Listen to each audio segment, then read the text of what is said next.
Tal com informava TVA esta mateixa setmana, el sector del tèxtil ja deixa d'enrere els anys catastròfics de la crisi econòmica i mira al futur amb il·lusió i perspectives renovades. La tessitura econòmica de pràcticament la darrera dècada ha obligat a les empreses del sector, un dels més importants de les comarques valencianes, a repensar el seu model de negoci per a evitar el tancament de més empreses. Una de les conclusions d'aquest procés de renovació dins del sector els ha estivat cap a l'exportació com a forma de créixer. Eixe va ser ja l'any passat un dels principals objectius de la Fira Tèxtil Hogar, un esdeveniment auspiciat pels industrials tèxtils valencians en col·laboració amb la Generalitat Valenciana. Des d'ahir dijous té lloc a l'Altillo de Chamartín, en Madrid, la segona edició d'aquest esdeveniment, que té entre els seus objectius fonamentals el d'obrir nous mercats internacionals. De fet, els organitzadors han convocat a la capital a fins a 70 professionals internacionals de les compres tèxtils provinents dels principals mercats mundials per al sector.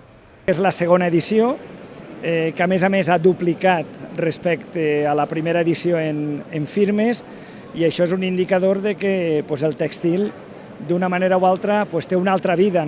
El tèxtil, jo que soc de la zona i que tinc uns quants anys, sempre renaix de l'au fènix, com un au fènix, de les seues cendres, té més vides que un gat, i en aquests moments hem de parlar d'un molt bon moment del sector tèxtil, i això ho demostra la capacitat que tenen per a innovar, la capacitat que tenen per a internacionalitzar-se i a més per a exportar. Les expectatives eren bones i que crec que estan confirmant-se les expectatives. Jo sí que vull agrair que crec que això és possible gràcies a l'esforç i al treball continuat i diari per part dels empresaris del sector tèxtil. Són empresaris, com sabem, lluitadors, que són incansables i que sempre estan lluitant per el seu futur. La segona convocatòria de Tèxtil Hogar ha resultat un èxit encara major que la primera, fet que va detonar precisament d'esta nova edició.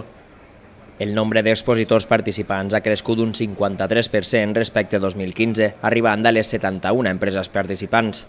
Entre elles es troben un bon grapat pertanyents a l'Alcoià, el Comtat i la Vall d'Albaida, a més de les principals marques nacionals i portugueses. Altre dels objectius de Tèxtil Hogar és mostrar el bon estat del sector i els seus principals avanços després de la crisi. S'està treballant molt bé, que està sent un sector molt competitiu i que estem així per a donar suport des de l'administració en tot allò que puguem a aquest sector. El sector Tèxtil Hogar, como sabéis, es un mercado meramente exportador. Ya llevamos años exportando a más de 100 países en todo el mundo.